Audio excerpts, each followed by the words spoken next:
Chapter 7. The Hill of the Strange Trenches. There is no denying it was a beast of a day. Overhead was a sunless sky, muffled in clouds that were heavy with snow, underfoot, a black frost, blowing over it, a wind that felt as if it would take your skin off. When they got down into the plain, they found that this part of the ancient road was much more ruinous than any they had yet seen. They had to pick their way over great broken stones and between boulders and across rubble, hard going for sore feet. And however tired they got, it was far too cold for a halt. At about 10 o'clock, the first tiny snowflakes came loitering down and settled on Jill's arm. 10 minutes later, they were falling quite thickly. In 20 minutes, the ground was noticeably white. And by the end of half an hour, a good steady snowstorm, which looked as if it meant to last all day, was driving in their faces so that they could hardly see. In order to understand what followed, you must keep on remembering how little they could see. As they drew near the low hill which separated them from the place where the lighted windows had appeared, they had no general view of it at all. It was a question of seeing the next few paces ahead, and even for that, you had to screw up your eyes. Needless to say, they were not talking. When they reached the foot of the hill, they caught a glimpse of what might be rocks on each side, squarish rocks if you looked at them carefully, but no one did. All were more concerned with the ledge right in front of them, which barred their way. It was about 4 feet high. The marsh-wiggle, with his long legs, had no difficulty in jumping onto the top of it, and he then helped the others up. It was a nasty, wet business for them, though not for him, because the snow now lay quite deep on the ledge. Then they had a stiff climb. Jill fell once.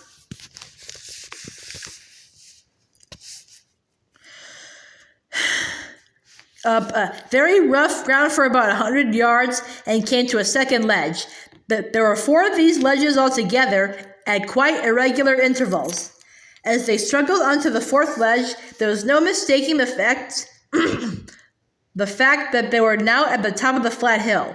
Up till now, the slope had given them some shelter. Here they got the full fury of the wind, for the hill, oddly enough, was quite as flat on top as it had looked from a distance, a great level tableland which the storm tore across without resistance. In most places, the snow was still hardly lying at all, for the wind kept catching it up off the ground in sheets and clouds and hurling it in their faces. And around their feet, little eddies of snow ran about as you sometimes see them doing over ice. And indeed, in many places, the surface was almost as smooth as ice. But to make matters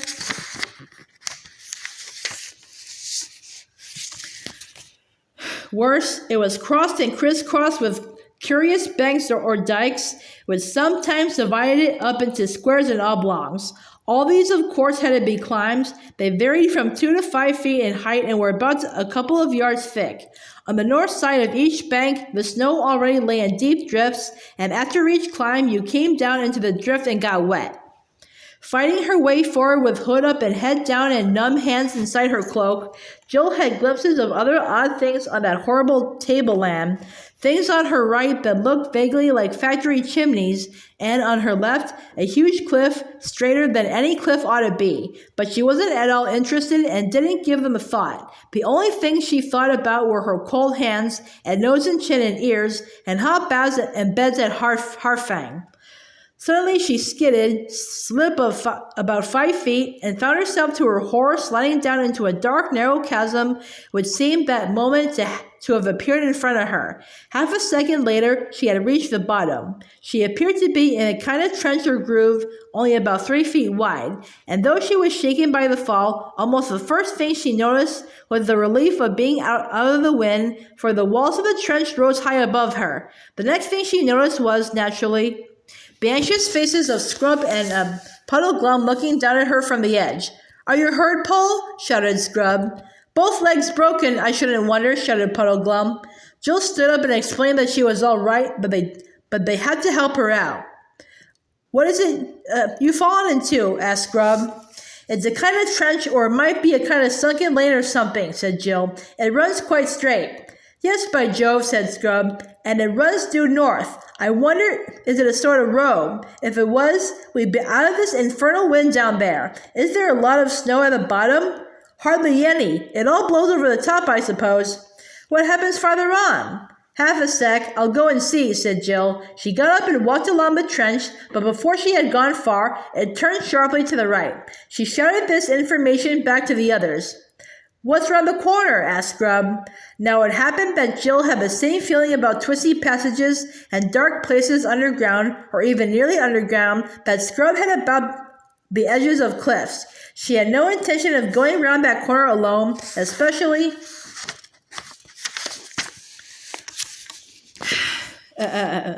when she heard Puddleglum bawling out from behind her, "Be careful, Pole. It's just the sort of place that might lead to a dragon's cave. And in a giant country, there might be a giant earthworms or giant beetles." "I don't think it goes anywhere much," said Jill, coming hastily back. "I'm jolly well going to have a look," said Scrub. "What do you mean by anywhere much, I should like to know?" So he sat down on the edge of the trench. Everyone was too wet by now to bother about being a bit wetter, and then dropped in. He pushed past Jill and, though he didn't say anything, she felt sure that he knew she had funked it. So she followed him close, but took care not to get in front of him. It proved, however, to be a disappointing exploration. They went round the right-hand turn and straight on for a few paces. Here there was a choice of ways, straight on again, or sharp to the right.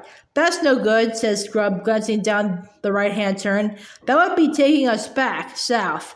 He went straight on, but once more in a few steps, they found a second turn to the right. But this time there was no choice of ways, for the trench they had been following here came to a dead end. "Not good. No good," grunted Scrub. Jill lost no time in turning and leading the way back.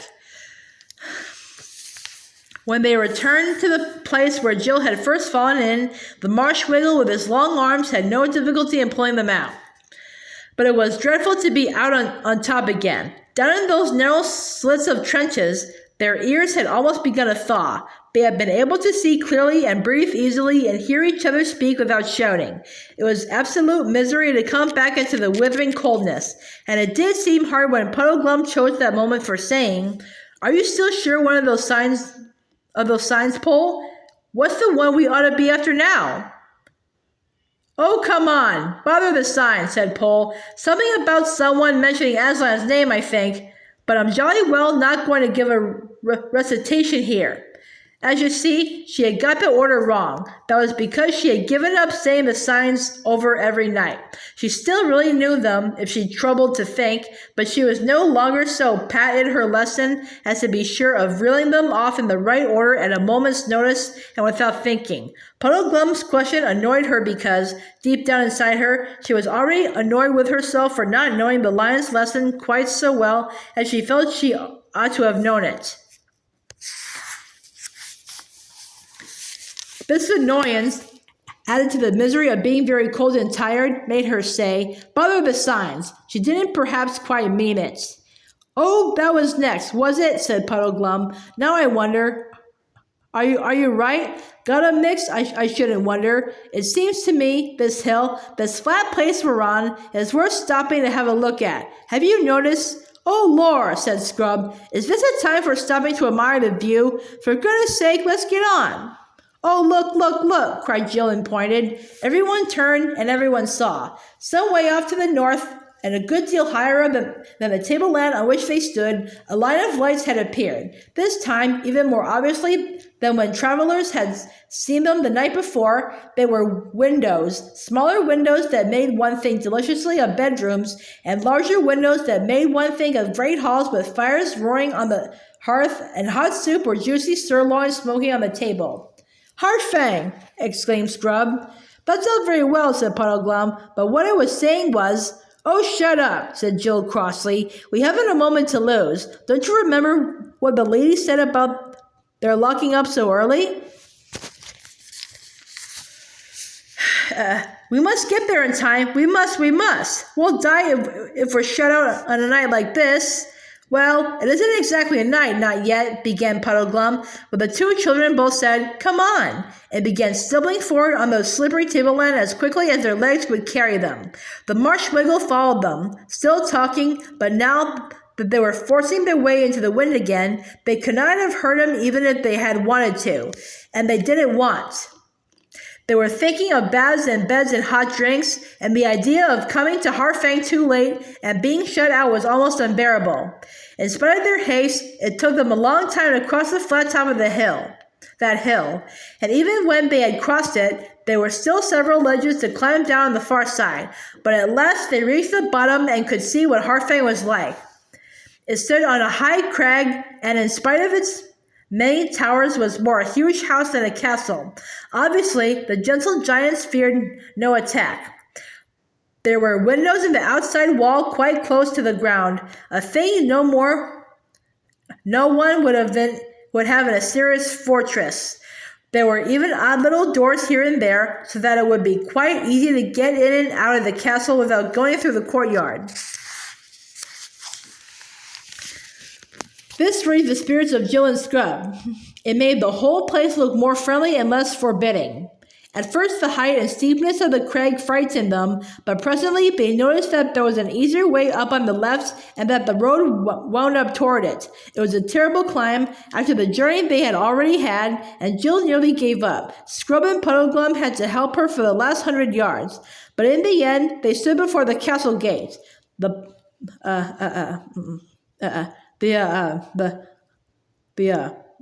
portcullis was up and the gate was open.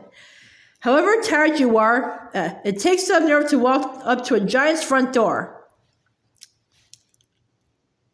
In spite of all his previous warnings against Harfang, it was Puddleglum who showed the most courage. "Steady pace now," he said. "Don't look frightened, whatever you do. We've done the silliest thing in the world by coming at all, but now that we are here, we best put a bold face on it." With these words, he strode forward into the gateway, stood still under the arch where the echo would help his voice, and called out as loud as he could, "Ho, porter! Guests who seek lodging!" And while he was waiting for something to happen, he took off his hat and knocked off the heavy mass of snow which had gathered on its wide brim. "I say," whispered Scrub to Jill, "he may be a wet blanket, but he has plenty of pluck and cheek." A door opened, letting out a delicious glow of firelight, and the porter appeared. Jill bit her lips for fear she could scream. He was not a perfectly enormous giant, that is to say, he was rather taller than an apple tree, but nothing like so tall as a telegraph pole. He had bristly red hair, a leather jerkin with metal plates fastened all over it so as to make a kind of mail shirt, bare knees, very hairy indeed, and things like putties on his leg. He stooped down and goggled at Puddleglum.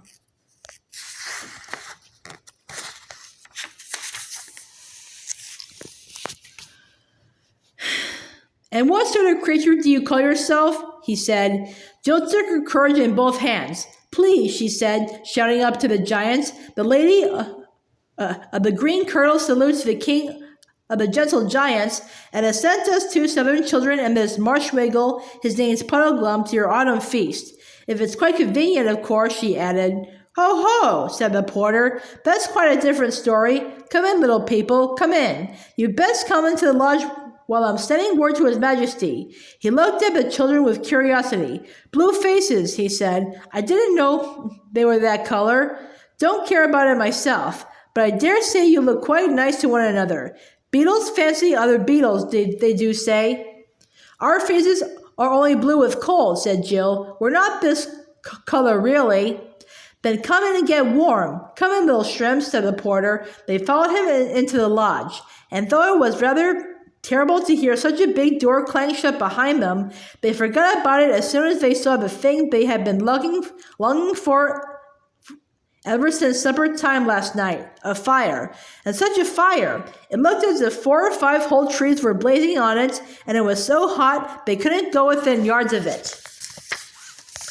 But they all flopped down on the brick floor as near as they could bear the heat, and heaved great sighs of relief.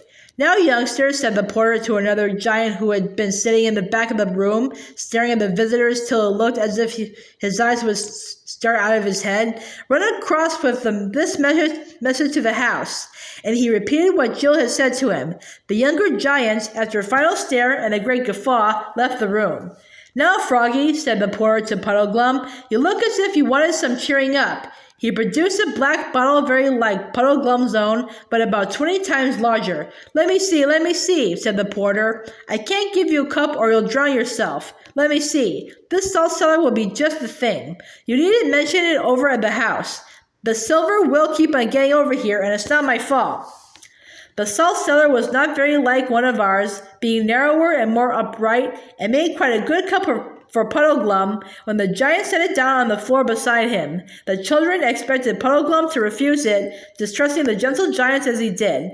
But he muttered, "It's rather late to be thinking of precautions now that we're inside and the door shut behind us." Then he sniffed at the liquor. "Smells all right," he said, "but that's nothing to go by. Better make sure," and took a sip. "Tastes all right too," he said, but it might do that at the first sip. How does it go on?" He took a larger sip. "Ah," he said, "but is it the same all the way down?" and took another. "There'll be something nasty at the bottom, I shouldn't wonder," he said, and finished the drink.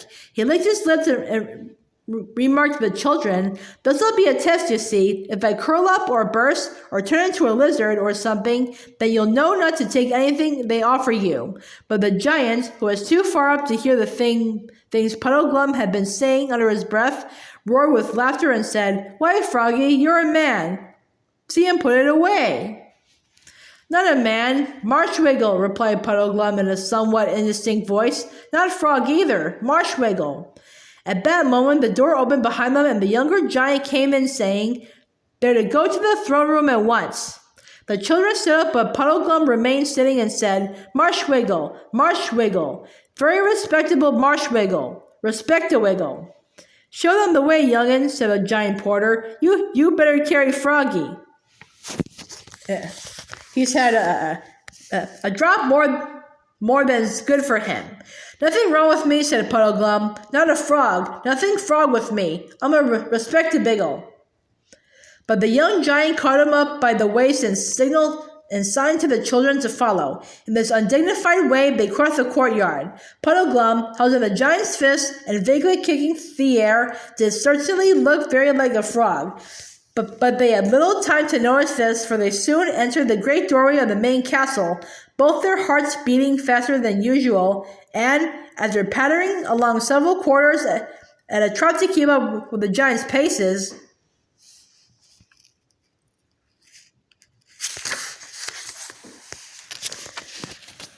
found themselves blinking in the light of an enormous room where lamps glowed and a fire roared on the hearth, and both were reflected from the gliding of roof and cornice.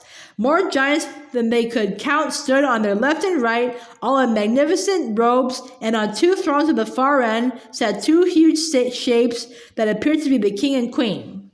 About 20 feet from the thrones, they stopped. Scrub and Jill made an awkward attempt at a bow. Girls are not taught how to curtsy at Experiment House, and the young giant carefully put Puddleglum down on the floor, where he collapsed in a sort of sitting position. With his long limbs he looked, to tell the truth, uncommonly like a large spider.